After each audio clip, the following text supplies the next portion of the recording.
Sini. Oke.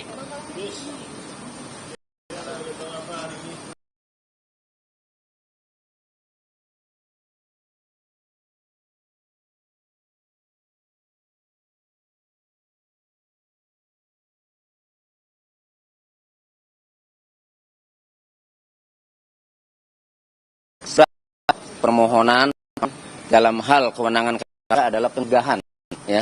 Khawatir terjadinya suap dalam sidang peradilan Peggy Setiawan. Kenapa kami sampaikan minta KPK agar yang atas persidangan pra-peradilan Peggy Setiawan ini, kami penasihat hukum Peggy Setiawan sangat yakin bahwa Peggy Setiawan itu bukanlah pelakunya, tidak terlibat dalam peristiwa pembunuhan dan pidana.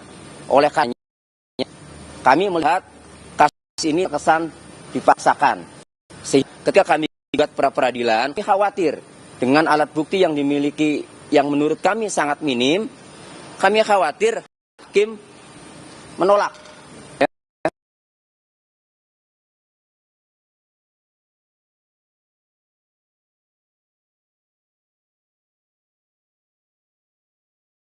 Bukti ini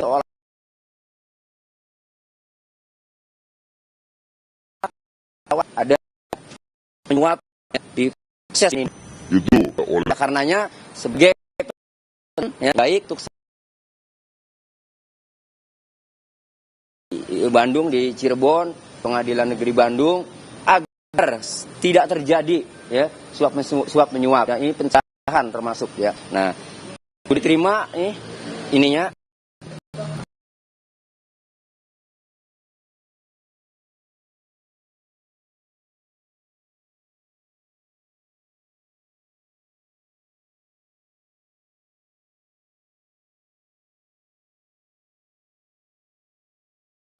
Bentar, Bang. Tidak ada kejadian korupsinya, baru cuma dugaan, kemungkinan atau prediksi pencegahan yang ada transaksi yang ini. Baik, silakan menanggapi bagaimana anggapan ya. Tadi anggapan dari petugas tetap betul menanyakan dugaan, potensinya, indikasinya. Nah, nanti akan kami lihat. Jadi kami bersurat ini baru mencegah agar tidak terjadi tindak pidana suap menyuap ya. Tetapi kami juga punya alat kami update ya.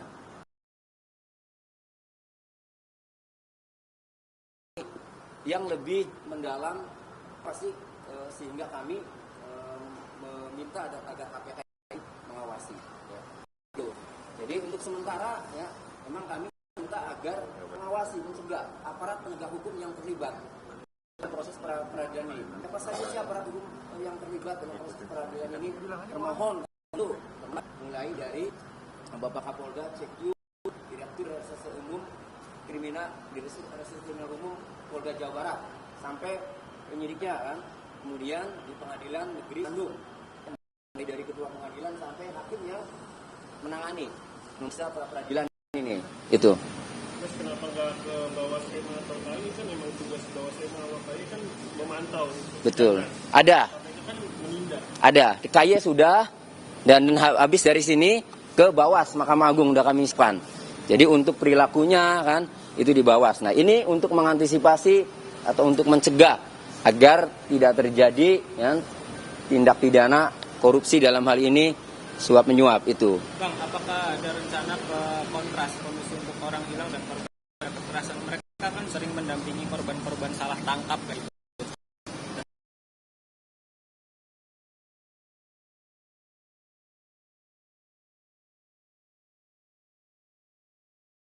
Dengan tim ya akan pertimbangkan nanti segera kalau memang diperlukan ya, nanti akan segera komunikasi dengan Kontras. Ya. Belakangnya keluarganya Peggy atau Ini ibu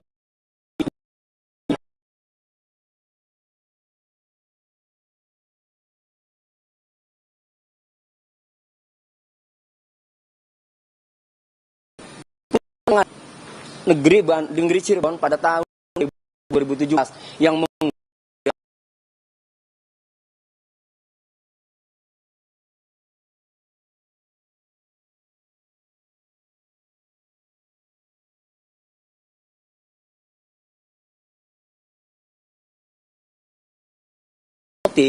ya, dengan fakta visum dan hal otopsi yang begitu adalah orang yang dendam, orang yang kenal. Orang yang kenal berarti sudah berteman lama. Nah, ini 8 terdakwa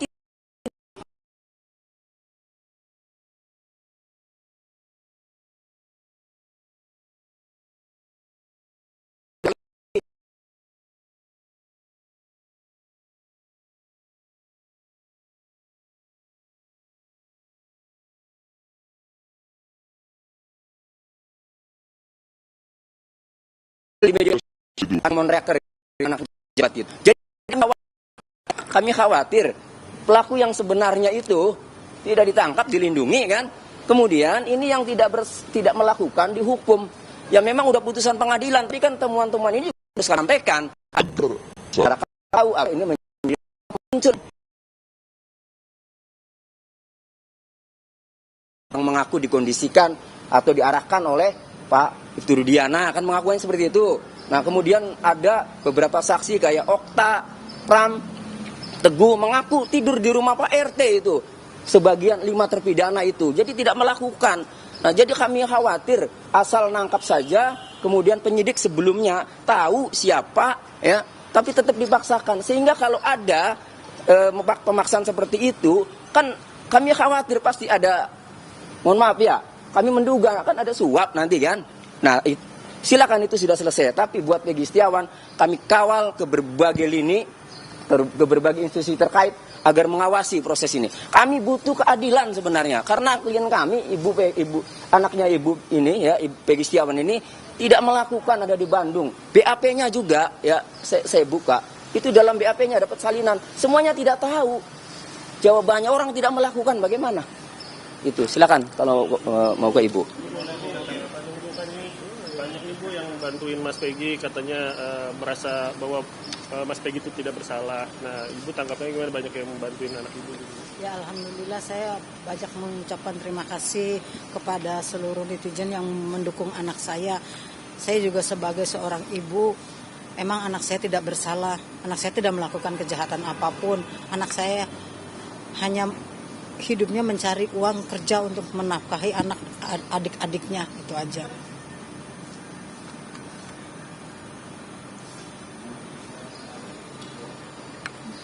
Itu kemarin katanya mau ada sejumlah tes yang salah satunya tes kebohongan. Kalau dari keluarga itu gimana Bu? Mau nggak sih Peggy itu mau nggak sih?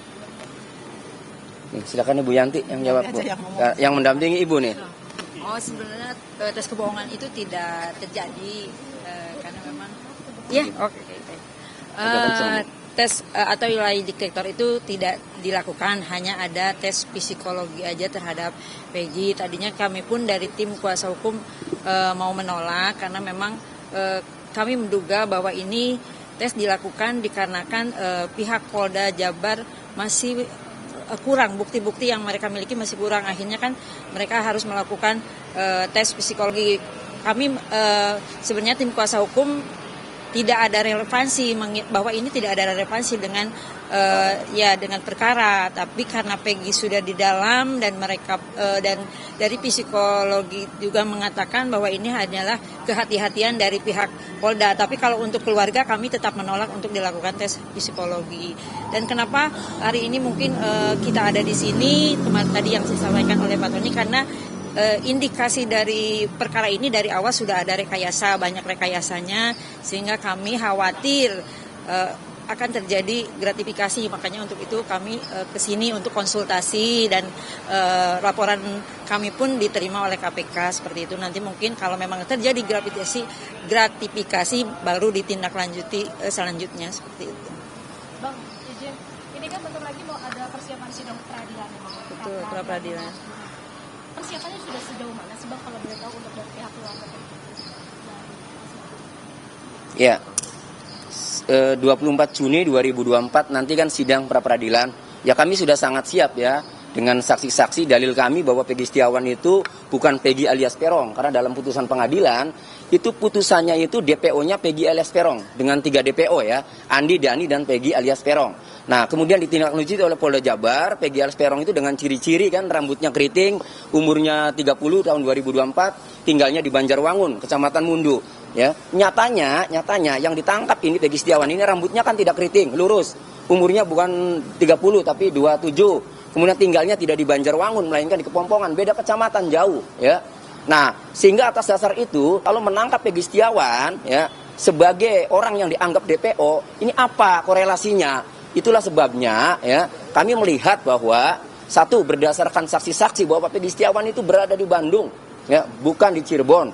Kemudian dari langsung penangkapan sementara kami melihat ini Peggy Setiawan orang yang berbeda. Seharusnya secara formal ya itu dilakukan pemanggilan dulu kalau terhadap orang yang dicurigai. Kalau benar Peggy Peron tidak masalah karena ada DPO ditangkap. Tapi karena ini orang yang berbeda, kan dalil kami selalu itu. Ini orang yang berbeda, maka ketika menemukan orang yang dicurigai seharusnya dilakukan pemeriksaan dulu. Hal itu sudah dibuktikan oleh kasus pra-peradilan Pak Budi Gunawan. Dan sudah ada putusan MK bahwa sebelum ditetapkan sebagai tersangka, orang tersebut harus diperiksa dulu sebagai saksi. Nah, ini tiba-tiba ditangkap langsung. Besoknya dikeluarkan penetapan tersangka, penahanan. Nah, jadi hal itu yang menjadi syarat formil ya di pra-peradilan itu ya. Nanti biarlah kami persoalkan penyidik yang akan menunjukkan apakah syarat formal ditempuh, apakah 2 alat buktinya cukup untuk menetapkan Peggy Setiawan sebagai tersangka. Ini yang kami tunggu di pra-peradilan. Bang izin maaf, ini kan Polri menyebut penangkapan Peggy Setiawan itu tidak gampang, lalu berpindah-pindah ke tempat identitas nih Bang. Tanggapan Abang sebagai kuasa Tidak ada berubah identitas, cek hidup capil. Tetap namanya masih Peggy Setiawan. Kalaupun pernah ada kata Robi itu nama gaul. Persoalannya adalah dari 2016 pernah mendatangi rumahnya Ibu Peggy. Ibu Peggy menjawab ketika ditanya, Bu ya, di Bandung. Polisi Indonesia itu pinter-pinter. Ya, nggak disembunyikan. Dari status-status Facebook juga aktif, sering membagi lokasi. Tidak seperti orang buron. Lah, kenapa tidak ditangkap kalau memang dari dulu yakin bahwa Peggy Setiawan adalah pelakunya? Itu kan. Masa setelah viral, setelah film Pinak, kekejar-kejar seolah-olah biar segera ditangkap. Itu. Jadi kami yakin sekali sejak awal juga penyidik itu ragu untuk menangkap Peggy Setiawan itu. Karena viral aja jadi kedesak. Tetapi kan harus hati-hati. Nggak boleh lah. Kita sepakat. Kalau Peggy Setiawan itu melakukan silakan Bu ya. Silakan dihukum seberat-beratnya. Ini kami berjuang sampai kemana-mana ini. Karena Peggy Setiawan bukanlah pelaku, tidak mengakui. Bukan pelaku pembunuhan. Itu.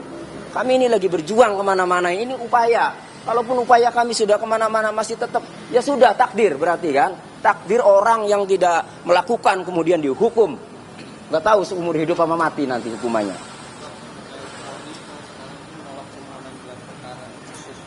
Peggy Setiawan karena menilai bahwa berkasnya sudah cukup. Ini seperti apa? Polri. Oh, memang sudah ada jawaban.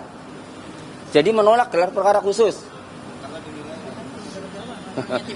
Justru kami sampai saat ini belum mendapatkan jawaban. Kami kan mengajukan permohonan secara tertulis ya. Harusnya Polri memberikan jawaban secara tertulis.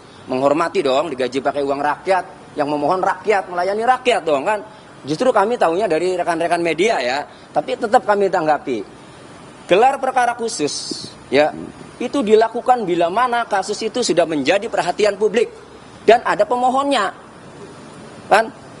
Itu kan kata penyidik, kata Kapolri, alat bukti yang itu sudah cukup. Sekarang kami pencari keadilan ingin tahu, digelar saja, ingin tahu, penasaran kan itu. Kan itu, sebelum ke Prapit kami ini ingin tahu. Jadi gelar perkara khusus simpelnya, kami sebagai penasihat hukum Peggy Setiawan ingin tahu alat bukti yang dimiliki penyidik itu apa sih? Kalau bisa ditunjukkan, ya sudah kan. Karena kami tidak diberitahu lah kemudian minta gelar perkara khusus. Tapi kalau kemudian penyidik dengan berdalih ya bahwa alat tidak bisa dikabulkan karena menganggap sudah alat buktinya sudah cukup, yaitu lagi-lagi subjektif itu kan menurut penyidik. Kami kan juga punya hak untuk meminta karena jelas aturannya perkara khusus dilakukan bila mana kasus menjadi perhatian publik. Kasus Peggy Setiawan ini sudah menjadi perhatian publik. Sampai Pak Kapolri ngomong buka seterang-terangnya, setuntasnya. Kalau itu tidak diimplementasikan ya karena perkara khusus ditolak, kan sama-sama. Bapak Kapolri juga menentang instruksi Bapak Presiden. Bang, izin bang, ini kan berkas perkara PGI kan sudah dilakukan Sudah ya? Tadi? Ya. Silakan. Kalau bola panas itu, berkas itu bola panas ya. Karena kenapa kami katakan itu bola panas? Karena kami menilai alat bukti yang dimiliki penyidik itu minim. Ya, karena tadi kami jelaskan orangnya saja berbeda kan.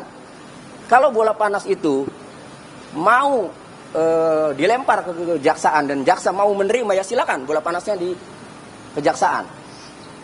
Secara normatif ada waktu 14 hari ya.